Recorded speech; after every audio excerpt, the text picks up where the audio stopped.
ರಾಧಾ ಜೋಡಿ ಅಂತ ಸರ್ಕಾರಿ ಹಿರಿಯ ಪ್ರಾಥಮಿಕ ಶಾಲೆ ರಂಗನಾಥಪುರದಲ್ಲಿ ಶಿಕ್ಷಕಿಯಾಗಿ ಕರ್ತವ್ಯ ನಿರ್ವಹಿಸ್ತಾ ಇದ್ದೀನಿ. ನಾನಿಲ್ಲಿ ತಯಾರಿಸಿ ಪ್ರದರ್ಶನಕ್ಕೆ ಇಟ್ಟಿರುವಂತಹ ಕಲಿಕೋಪಕರಣಗಳು ತುಂಬ ಅನುಪಯುಕ್ತ ವಸ್ತುಗಳಿಂದ low cost no cost theory ಅಡಿಯಲ್ಲಿ ಅನುಪಯುಕ್ತ ವಸ್ತುಗಳಿಂದ ಬಹು ಉಪಯೋಗಿ ಕಲಿಕೋಪಕರಣಗಳನ್ನು ತಯಾರಿಸಿದ್ದೀನಿ. ಇದರಲ್ಲಿ ಇದು ನೋಡಿ, ಇದು ಸೀರೆಯ ಅಥವಾ ಬಟ್ಟೆ ರಟ್ಟಿನ ಬಾಕ್ಸ್ಗಳು. ಇದರಲ್ಲಿ ನಾವು ಸ್ಟಿಕ್ಕರನ್ನು ಅಂಟಿಸಿದ್ದೀನಿ. ಇದರಲ್ಲಿ ನಾವು ಗುಣಾಕಾರ ಮಗ್ಗೆಯನ್ನು ಕಲಿಸ್ಬೋದು ಮಕ್ಕಳಿಗೆ, ಮತ್ತು ಸಂಕಲನ ಕ್ರಿಯೆಯನ್ನು ಕಲಿಸ್ಬೋದು. ಉದಾಹರಣೆಗೆ ಹೇಳೋದಾದರೆ 2 3 6 ಆದರೆ 2 × 3 ಇಲ್ಲಿ 6 ಸ್ಟಿಕ್ಕರ್ ಬರುತ್ತೆ ಮಗು. ಇಲ್ಲಿ ಸಂಕಲನದ ಪರಿಕಲ್ಪನೆ ಮತ್ತು ಗುಣಾಕಾರದ ಪರಿಕಲ್ಪನೆ ಎರಡೂ ಇದೊಂದು TLM ಇಂದ ನಾವು ಮೂಡಿಸ್ಬೋದಾಗಿದೆ. ಇದು ಹಳೆಯ ನಲಿಕಲಿ ಕಾರ್ಡ್ಗಳು, ವೇಸ್ಟ್ ಆಗಿರುವ ನಲಿಕಲಿ ಕಾರ್ಡ್ಗಳು. ಇವುಗಳ ಹಿಂಭಾಗದಲ್ಲಿ ನಾವು ಆಲ್ಫಾಬೆಟಿಕಲ್ ವರ್ಡ್ಸನ್ನು ಬರೆದಿದ್ದೀನಿ. ಪ್ರತಿ ಲೆಟರ್ಗೂ ಸ್ಮಾಲ್ ಲೆಟರ್ ಆಲ್ಫಾಬೆಟ್ಟು, ಕ್ಯಾಪಿಟಲ್ ಲೆಟರು ಮತ್ತು ಪ್ರತಿ ಲೆಟರ್ಗೂ 10 ವರ್ಡ್ಸ್ ಇದೆ. ಟೋಟಲ್ 260 ವರ್ಡ್ಸನ್ನ ಮಗು ಇದರಲ್ಲಿ ಕಲಿಬಹುದಾಗಿದೆ.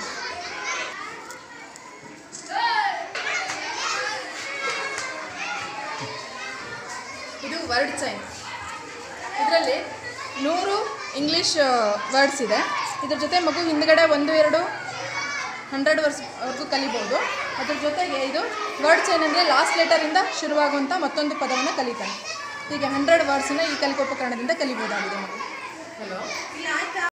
ಇದೊಂದು ಖಾಲಿ ಶೂ ಬಾಕ್ಸು. ಇದ್ರ ಮೇಲೆ ನಾವು ನಂಬರ್ಸನ್ನ ಬರೆದಿದ್ದೀನಿ. 1 to ಮಿಲಿಯನ್ ಅಲ್ಲ, ಬಿಲಿಯನ್ವರೆಗೂ ಕೂಡ ಮಗು ಸಂಖ್ಯೆ ಪರಿಕಲ್ಪನೆಯನ್ನು ಮೂಡಿಸ್ಕೋಬೋದು. ಮೊದಲನೇದಾಗಿ ಮಗು 1 ರಿಂದ 10 ಕಲಿತ್ರೆ ಸಾಕು.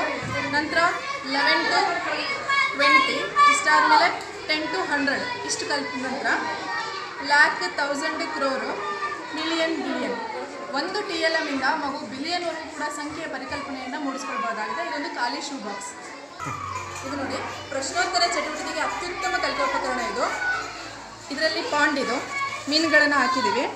ಮಗು ಬಂದು ಒಂದೊಂದೇ ಮೀನುಗಳನ್ನು ಹಿಡಿಯುತ್ತೆ. ಆ ಮೀನಿನ ಹಿಂಭಾಗದಲ್ಲಿ ಪ್ರಶ್ನೆಗಳಿರುತ್ತೆ. ಆ ಪ್ರಶ್ನೆಗೆ ಉತ್ತರವನ್ನು ಮಗು ಹೇಳಬೇಕು. ಉದಾಹರಣೆ, tell the names of colours, tell the relationships of your family.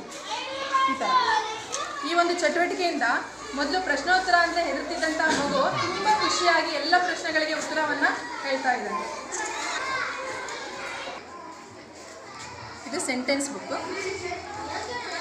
ಹಳೆಯ ನಲಿಕಲಿ ಕಾರ್ಡ್ಗಳಿಂದ ತಯಾರು ಮಾಡಿದ್ದು. ಒಂದು ಸೆಂಟೆನ್ಸ್ ಬುಕ್ಕಲ್ಲಿ ಮಗು ಸುಮಾರು 500ಕ್ಕಿಂತಲೇ ಹೆಚ್ಚು ವಾಕ್ಯಗಳನ್ನು ಮಾಡ್ಬೋದು. This is a mop, this is a table, this is a chair, that is a box. ಈ ಥರ he, she, it, she, myself, yourself, ಇವೆಲ್ಲ ತುಂಬ ಸೆಂಟೆನ್ಸ್ಗಳನ್ನು ಮಗು ರಚನೆ ಮಾಡಬಹುದಾಗಿದೆ. ಹಳೆಯ ಕಾಲದಲ್ಲಿ ಬಳಸುತ್ತಿದ್ದಂತಹ ಅನೌಪಚಾರಿಕ ಅಳತೆಮಾನಗಳು: ಸೇರು, ಅಚ್ಚೇರು, ಪಾವು, ಅರ್ಧ ಪಾವು, ಚಟಾಕು ಮತ್ತು ಸೊಲಗ. ಇದು ಈಗಿನ ಕಾಲದ ಔಪಚಾರಿಕ ಅಳತೆಮಾನಗಳಲ್ಲಿ ಗಾತ್ರದ ಅಳತೆಗೆ ಲೀಟರ್, ಅರ್ಧ ಲೀಟರ್, 100 ಮಿಲಿ, 500 ಮಿಲಿ. ಇದು ನೋಡಿ, ಡ್ರಾಯಿಂಗ್ ಶೀಟ್ನಲ್ಲಿ ಕಟ್ ಮಾಡಿ ಉಳಿದಂತಹ ಪೀಸಸ್ ಇದು. ಇದರಲ್ಲಿ ಪ್ರತಿಯೊಂದು ಪೀಸಲ್ಲೂ ಒಂದೊಂದು ಪ್ರವರ್ಬನ್ನು ಬರೆಯಲಾಗಿದೆ. ಒಟ್ಟು 50 ಪ್ರವರ್ಬ್ಸ್ನ ನೋಡ್ಬೋದು ನಾವು. Work is worship, sound mind in a sound body. ಈ ರೀತಿಯಾಗಿ ಈ ಕಲಿಕೋಪಕರಣವನ್ನು ನಾವು ಮಕ್ಕಳ ಕಲಿಕೆಗೆ ಬಳಸ್ಬೋದಾಗಿದೆ. ಇದು ನೋಡಿ, ನಲಿಕಲಿ ಕಾರ್ಡ್ಗಳು ಹಳೆಯವು. ಇದು ಟೆಕ್ಸ್ಟ್ ಬುಕ್ಕಲ್ಲಿ ಕೊಟ್ಟಿರ್ತಕ್ಕಂಥ ಸ್ಟೋರಿ. 1, 2, 3, 4, 5ನೇ ತರಗತಿಗಳಲ್ಲಿ ಸ್ಟೋರೀಸ್ ಫಾರ್ ರೀಡಿಂಗ್ ಅಂತ ಕೊನೆಯ ಪುಟದಲ್ಲಿ ಕೊಟ್ಟಿರುವಂತಹ ಸ್ಟೋರಿಗಳು. ಮಗು ಪುಸ್ತಕದಲ್ಲೇ ಇದ್ದಾಗ ಓದ್ತಿರಲಿಲ್ಲ. ಈಗ ಒಂದೊಂದು ಸ್ಟೋರಿನ ಹಾಳನ್ನು ಕಟ್ ಮಾಡಿ ಈ ನಲಿಕಲಿ ಕಾರ್ಡ್ ಶೀಟಿಗೆ ಅಂಟಿಸಿ ಇದನ್ನು ಟ್ರಾನ್ಸ್ಪರೆಂಟ್ ಶೀಟಿಂದ ನಾನೇ ಲ್ಯಾಮಿನೇಷನ್ ಟೈಪಲ್ಲಿ ಮಾಡಿ ಮಗುಗೆ ಓದಿ ಕೊಡ್ತಾ ಇದ್ದೀನಿ. ಈಗ ಪ್ರತಿದಿನ ಮಗು ಮನೆಗೆ ತೊಗೊಂಡೋಗುತ್ತೆ, ಇದನ್ನು ಕಾಪಿ ರೈಟಿಂಗಲ್ಲಿ ಬರೀತಾನೆ, ಈ ಸ್ಟೋರಿನ ಮತ್ತು ಸ್ಟೋರಿನ ಓದ್ತಾನೆ. ಇದರಿಂದ ಕಲಿಕೆ ತುಂಬ ಚೆನ್ನಾಗಾಗ್ತಿದೆ ಮಕ್ಕಳಿಗೆ. ಇದು ನೋಡಿ, ಇದೊಂದು ಸಣ್ಣ ಗದೆ, ಆಂಜನೇಯನ ಗದೆ ರೀತಿ ಇದೆ. ಆದರೆ ಇದು ತಯಾರು ಮಾಡಿದ್ದು ಯೂಸ್ ಆ್ಯಂಡ್ ಥ್ರೋ ತಿಂಡಿ ಪ್ಲೇಟ್ಸಿಂದ. ಇದರಲ್ಲಿ ಮಗು ಸಿಂಗ್ಯುಲರ್ ಪ್ಲೂರಲ್ ಪರಿಕಲ್ಪನೆಯನ್ನು ಮೂಡಿಸ್ಬೋದಾಗಿದೆ. 1 ಮೆನಿ ಅಂತೇಳಿ. ಉದಾಹರಣೆ ಪೆನ್, ಪೆನ್ಸ್. ಅದರಲ್ಲಿ ಮತ್ತು ಇಂಗ್ಲೀಷಲ್ಲಿ ವೆರೈಟೀಸ್ ತುಂಬ ಇದೆ. ಕೆಲವೊಂದು ಲೆಟರ್ಸಿಗೆ ES, IES ಈ ಥರ ನಾವು ಆ್ಯಡ್ ಮಾಡ್ತಾ ಹೋಗ್ತೀವಿ, VES ಥರ. ಅನಂತರ ಇನ್ನು ಸ್ಪೆಷಲ್ ವರ್ಡ್ಸ್ ಇದೆ. ಮ್ಯಾನ್, ಮೆನ್, ಮೌಸ್, ಮೈಸ್ ಈ ಥರದಲ್ಲೂ ಬರುತ್ತೆ. ದಿಸ್, ದೀಸ್, ದಟ್, ದೋಸ್. ಇದೊಂದು ಕಲಿಕೋಪಕರಣದಿಂದ ಮಕ್ಕಳಲ್ಲಿ ಸಿಂಗ್ಯುಲರ್ ಪ್ಲೂರಲ್ ಪರಿಕಲ್ಪನೆಯನ್ನು ನಾವು ಮೂಡಿಸ್ಬೋದಾಗಿದೆ. ಇದು ನೋಡಿ, ಮಕ್ಕಳು ಆಟ ಆಡುವಂತಹ ಪ್ಲಾಸ್ಟಿಕ್ ಚೆಂಡು ಒಡೆದೋಗಿತ್ತು. ಆ ಚೆಂಡಿಗೆ ಪ್ಲಾಸ್ಟರ್ ಆಫ್ ಪ್ಯಾರಿಸ್ ಅದನ್ನು ಲೇಪನ ಮಾಡಿಬಿಟ್ಟು ನಂತರ ಕ್ಲೇ ಸಿಗುತ್ತಲ್ಲ, ಕಲರ್ ಕ್ಲೇನಿಂದ ಈ ಥರ ಹೂಗಳನ್ನು, ಚಿತ್ರಗಳನ್ನು ಬಿಡಿಸಿದ್ದೀನಿ. ಇದು ಕೂಡ ಯೂಸ್ ಆ್ಯಂಡ್ ಥ್ರೋ ತಿಂಡಿ ಪ್ಲೇಟ್ಸು. ಅದರಲ್ಲಿ 8 ಪಾರ್ಟ್ಸ್ ಆಫ್ ಸ್ಪೀಚನ್ನು ನಾವು ನೋಡ್ಬೋದಾಗಿದೆ. ಕಲಿಕೋಪಕರಣವಾಗಿ ಇದನ್ನು ಬಳಸಿದ ನಂತರ ಮಕ್ಕಳಿಗೆ ಅಭ್ಯಾಸ ಮತ್ತು ಬಳಕೆ ಚಟುವಟಿಕೆಗೆ ಈ ರೀತಿಯಾಗಿ ನಾವು ಮಾಡ್ಕೊಳ್ತೀವಿ. Parts of speech 8. ಈಗ ಉದಾಹರಣೆ, ಮಗು ಕಲ್ಲನ್ನು ಹಾಕುತ್ತೆ. ಯಾವ ಲೆಟರ್ ಮೇಲೆ ಬೀಳ್ತು? ಕಮ್ ಅಂತಿದೆ. ಕಮ್ ಯಾವ ಪಾರ್ಟ್ಸ್ ಆಫ್ ಸ್ಪೀಚು? ಇದು ವರ್ಬಿಗೆ ಬರುತ್ತೆ. ನೆಕ್ಸ್ಟು ಇನ್, ಇದು ಪ್ರಿಪೋಸಿಷನ್. ಇದು ನೋಡಿ, ಸ್ಟಿಕ್ಕರ್ ಪ್ಯಾಕೆಟ್ಗಳಿರುವಂತಹ ಕವರ್ ಇದು. ಇದರಲ್ಲಿ ಭಾರತದ ಸ್ವಾತಂತ್ರ್ಯ ಹೋರಾಟಗಾರರ ಹೆಸರನ್ನು ನೋಡ್ಬೋದು. A to Z. A for Rani Abbakka Rani, B for Bhagat Singh ಇಂದ Z ಫಾರ್ ಜೀನತ್ ಮಹಲ್ವರೆಗೂ ನಾವು ಸ್ವಾತಂತ್ರ್ಯ ಹೋರಾಟಗಾರರ ಹೆಸರುಗಳನ್ನು ಆಲ್ಫಾಬೆಟಿಕಲ್ ಆರ್ಡರಲ್ಲಿ ಮಕ್ಕಳಿಗೆ ಕಲಿಸ್ಬೋದಾಗಿದೆ. ಇದು ನೋಡಿ, ಇದು ಖಾಲಿ ಉಳಿದಂತಹ ಕಲರ್ ಟ್ರಾನ್ಸ್ಪರೆಂಟ್ ಶೀಟಿನ ಒಂದು ರೋಲ್. ಇದು ಇಲ್ಲಿ ಉದಾಹರಣೆ, ನಾವು ವರ್ಬ್ಸ್ ಇದೆ, ವರ್ಬ್ಸ್ಗೆ ING ಹಾಕಿದಾಗ ING ಫಾರ್ಮ್ ವರ್ಬ್ಸ್ ಬರುತ್ತೆ. ಉದಾಹರಣೆ, ಇಲ್ಲಿ ನಾವು ಗೋಯಿಂಗ್, ಮಗು ಈ ರೀತಿಯಾಗಿ ಜೋಡಿಸ್ತಾ ಹೋಗಬೇಕು. Write, writing. Look, looking. Sit, sitting. ಈ ರೀತಿಯಾಗಿ ಮಗು ING ಫಾರ್ಮನ್ನು ಮಾಡ್ಬೋದು. Reader, reading. Reads. Driver, teacher, dancer. ಈ ರೀತಿಯಾಗಿ ಪದಗಳನ್ನು ನಾವು ಮಾಡ್ಬೋದು. ಇದು ನೋಡಿ, ಹಳೆಯ ನಲಿಕಲಿ ಕಾರ್ಡ್ಗಳಲ್ಲಿ ಮಗು ಎಷ್ಟೊಂದು ಪದಗಳನ್ನು ಕಲಿಬೋದಾಗಿದೆ.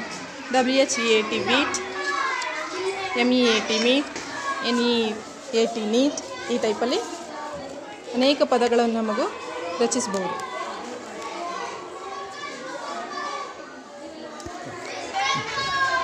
ಇದು ನೋಡಿ, ಸೂಪರ್ ಮಿನಿಟ್ ಗೇಮಲ್ಲಿ ಹೇಗೆ ಹೊಂದಿಸ್ತೀವಲ್ಲ ಆ ರೀತಿಯಾಗಿ ಮೊದಲನೇದಾಗಿ ಆಲ್ಫಾಬೆಟಿಕಲ್ ಆರ್ಡ್ರಲ್ಲಿ ಇಡಬೇಕು ಮಗು, A to Z ವರೆಗೂ. ಅದರಲ್ಲಿ ಇನ್ನೊಂದು ಉಪಯೋಗ ಏನಿದೆ ಅಂದರೆ, ಆ್ಯಂಟ್ ಇದ್ದರೆ ಲಾಸ್ಟ್ ಲೆಟರಿಂದ ಮತ್ತೊಂದು ವರ್ಡ್ ಶುರುವಾಗುತ್ತೆ. ಟ್ರೀ, ವರ್ಡ್ ಬಿಲ್ಡಿಂಗ್ ಆಗಿದೆ. Alphabetical order, arrangement of alphabets.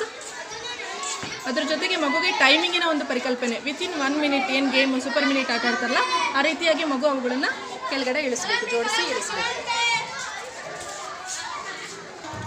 ಇವು ನೋಡಿ, ಮ್ಯಾಗ್ನೆಟಿಕ್ ಲೆಟರ್ಸ್. ಇವು ಈ ರೀತಿಯಾಗಿ ಮಾರ್ಕೆಟ್ನಲ್ಲಿ ಸಿಗುತ್ತೆ ನಮಗೆ. ಇವೆಲ್ಲ ಈ ಕವರಲ್ಲಿ ಬಂದಿರತಕ್ಕಂಥ ಕಲಿಕೋಪಕರಣಗಳು.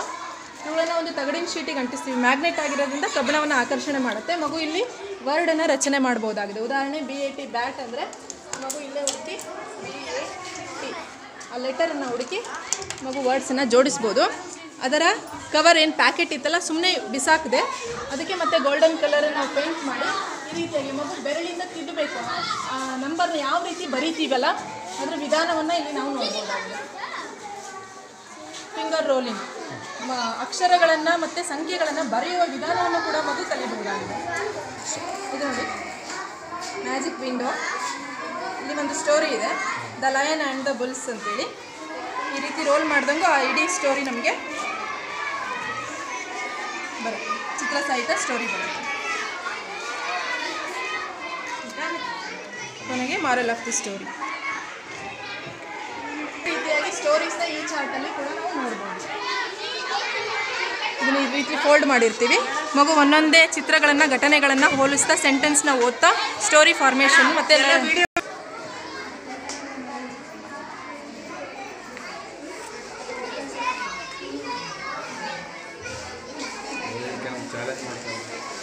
ಇದು ನೋಡಿ, ಬಲೂನಿಗೆ ದಾರವನ್ನು ಸುತ್ತಿ ಈ ರೀತಿಯಾಗಿ ನಾವು ಒಂದು ಬಾಲನ್ನು ರೆಡಿ ಮಾಡ್ಕೊಂಡಿದ್ದೀನಿ. ಅನಂತರ ಅದ್ಮೇಲೆ ಕಲರ್ ಥರ್ಮಾಕೋಲ್ ಬಾಲ್ಸನ್ನು ಅಂಟಿಸಿದ್ದೀನಿ. ಇದು 1ನೇ ತರಗತಿಯಿಂದ ಹಿಡಿದು ಎಲ್ಲ ಮಕ್ಕಳಿಗೂ ಕೂಡ ಕಲರ್ ಕಾನ್ಸೆಪ್ಟನ್ನು ಮೂಡಿಸ್ಬೋದು. ಈಗ ಉದಾಹರಣೆ, ನಾನು ಇಲ್ಲಿ ಫಿಂಗರ್ ಇಟ್ಟು ಮಗುಗೆ ಇದು ಯಾವ ಕಲರ್ ಅಂತ ಕೇಳಿದರೆ ಅವ್ನು ಹೇಳಬೇಕು, ಇದು ಯೆಲ್ಲೋ, ಗ್ರೀನ್, ರೆಡ್, ವೈಟ್ ಅಂತೇಳಿ. ಅದ್ರ ಜೊತೆಗೆ ಕೌಂಟಿಂಗು, ಈಗ ವೈಟ್ ಎಷ್ಟಿದೆ ಕೌಂಟ್ ಮಾಡು ಅಂತ ಹೇಳ್ತೀವಿ. ಕೌಂಟಿಂಗ್ಸ್ ಬರುತ್ತೆ, ಕಲರಿಂದ ಕಾನ್ಸೆಪ್ಟ್ ಕೂಡ ಮೂಡುತ್ತೆ. ಇದು ನೋಡಿ, parts of the human body and their functions. ಉದಾಹರಣೆ, ಫಾರ್ ಎಕ್ಸಾಂಪಲ್ ಇದು ವಾಟ್ ಈಸ್ ದಿಸ್ ಅಂತ ಕೇಳಿದರೆ ಮಗು ಐ ಅಂತ ಹೇಳುತ್ತೆ. ಇಲ್ಲಿ ಐ ಸ್ಪೆಲ್ಲಿಂಗ್ ಎಲ್ಲಿದೆ ಹುಡುಕಬೇಕು. ಫಾರ್ ಎಕ್ಸಾಂಪಲ್ ಐ ಬಂತು. ಐ ಫಂಕ್ಷನ್ ಏನು? ಸೀಯಿಂಗ್ ಬರುತ್ತೆ. ಹೀಗೆ whole body parts and their functions ಇಲ್ಲಿ ನಾವು ನೋಡ್ಬೋದಾಗಿದೆ. ಹಳೆಯ ಟೆಕ್ಸ್ಟ್ ಬುಕ್ಗಳಲ್ಲಿ ಇರ್ತಕ್ಕಂಥ ವರ್ಡ್ಸ್ಗಳು, ಅವುಗಳನ್ನು ಹಳೆ ನಲಿಕಲ್ಲಿ ಕಾರ್ಡಿಗೆ ಪೇಸ್ಟ್ ಮಾಡಲಾಗಿದೆ. ಈ ಕಾರ್ಡಲ್ಲಿರೋ ಪದಗಳನ್ನು ಮಗು ಓದಬೇಕು. ಮನೆಗೆ ಗೃಹಪಾಠವಾಗಿ ಕೂಡ ಈ ಕಾರ್ಡ್ಸನ್ನು ಕೊಡೋದ್ರಿಂದ ಮಕ್ಕಳಲ್ಲಿ ಕಲಿಕೆ ಬಲವರ್ಧನೆಗೊಳ್ಳುತ್ತೆ.